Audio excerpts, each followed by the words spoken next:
роҳбарияти донишгоҳи аграрии тоҷикистон ба номи Шириншоҳ Шоҳтемур дар нишасти матбуотӣ бо хабарнигорон зикр намуд, ки соли 2024 тамоми фаъолияти раёсат, ҳайати омӯзгорону кормандон ва донишҷӯёни донишгоҳи аграрии тоҷикистон ба номи Шириншоҳ Шоҳтемур ҷиҳати татбиқи амалии дастуру ҳидоятҳои асосгузори сулҳу ваҳдати миллӣ, пешвои миллат, президенти кишвар муҳтарам Эмомалӣ Раҳмон, қарорҳои ҳукумати ҷумҳурии Тоҷикистон, қарорҳои мушовараи вазоратҳои маърифу илм ва кишоварзии ҷумҳурии Тоҷикистон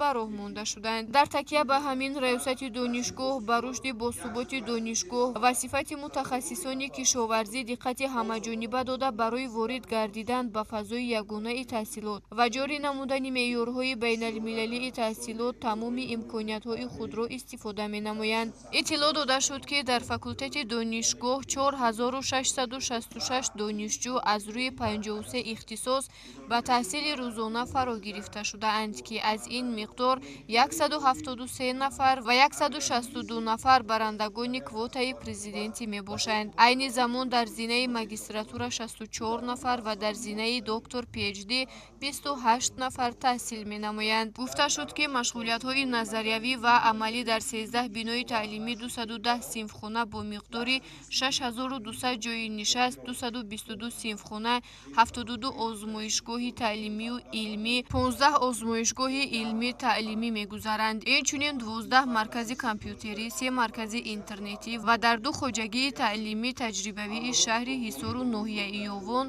баҳри пешбурди таълиму тарбия ва таҷрибагузаронӣ истифода мегарданд. Ёдовар гардиданд, ки соли панҷум аст, ки ҷиҳати боз ҳам мустаҳкам кардани раванди таълим,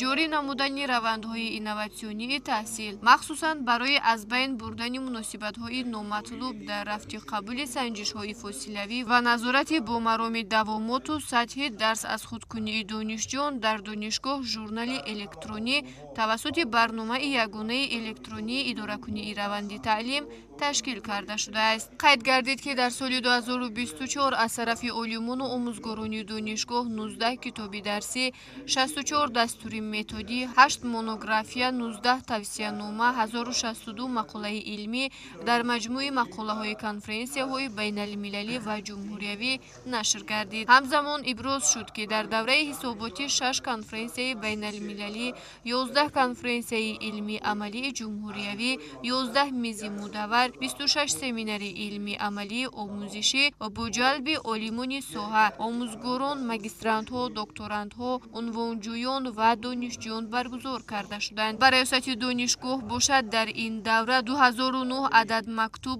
факс, барқияҳои телефонӣ ва ариза аз дастгоҳи иҷроияи президенти ҷумҳурии Тоҷикистон, вазоратҳои маъриф ва илм, кишоварзӣ, ташкилоту корхона, муассиса ва шахсони алоҳида